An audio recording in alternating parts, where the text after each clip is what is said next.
আজকের নিবেদন মহা অষ্টমী। আজ এই দিনটির তাৎপর্য তুলে ধরলাম। নবরাত্রির অষ্টম দিন বা অষ্টমী হল দুর্গাপূজার পবিত্রতম দিন। আশ্বিন মাসে শুক্লাষ্টমী তিথির সঙ্গে জড়িয়ে থাকা দিনটিকে আমরা দুর্গাষ্টমী বা মহা অষ্টমী বলে থাকি।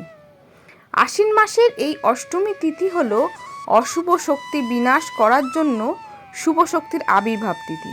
তাই দুর্গাপুজোয় অষ্টমী দিনটির গুরুত্ব অসীম। সনাতন ধর্মের বিভিন্ন শাস্ত্রগ্রন্থে তাই এই দিনটির মাহাত্ম্য সুবিস্তারে বর্ণনা করা হয়েছে। মনে প্রশ্ন জাগে, কেন অষ্টমী দুর্গাপূজার সবচেয়ে গুরুত্বপূর্ণ দিন?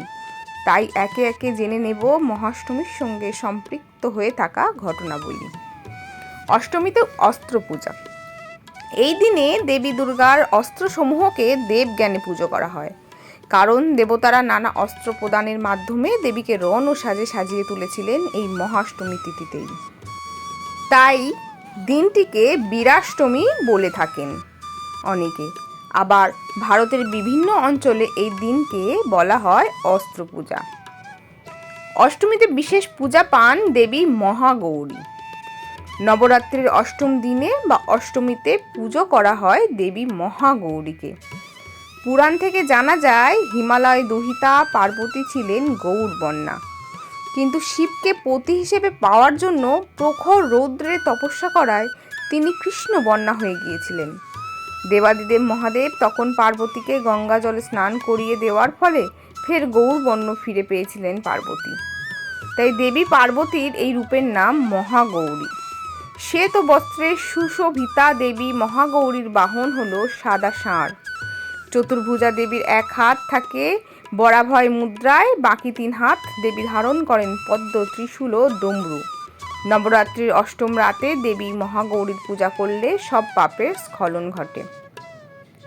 অষ্টমীতে অষ্টমাতৃকার আবির্ভাব।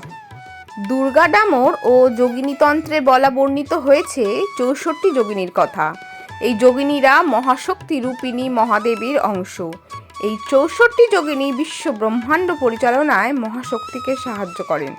এই 64 যোগিনীর 8 জন করে একই দেহে সম্মিলিত হয়ে মহাষ্টমীর দিন আবির্ভূতা হয়েছিলেন 8 জন ভয়ঙ্কর দেবী। অশুভ শক্তির বিনাশে ধরাধামে অবতীর্ণ হয়েছিলেন দান বদলনী অষ্টমাতৃকা বা অষ্টশক্তি। এরা হলেন ব্রহ্মাণী, মাহেশ্বরী, কৌমারী, বৈষ্ণবী, বরাহী, নরসিংহী, ইন্দ্রাণী ও চামুণ্ডা। অশুভ শক্তিকে বিনাশ করার পর যারা বিলীন হয়ে গিয়েছিলেন দেবী দুর্গার অঙ্গে, তাই মহাষ্টমীর দিন পূজা করা হয় অসুর বিনাশিনী অষ্টমাতৃকাকেও। আপনাদের কাছে একটি অনুরোধ, যদি আমার আজকের নিবেদন ভালো লেগে থাকে তাহলে আমার পাশে থাকবেন আর আমার চ্যানেলটি সাবস্ক্রাইব করে আমাকে এগিয়ে যেতে সাহায্য করবেন। ধন্যবাদ।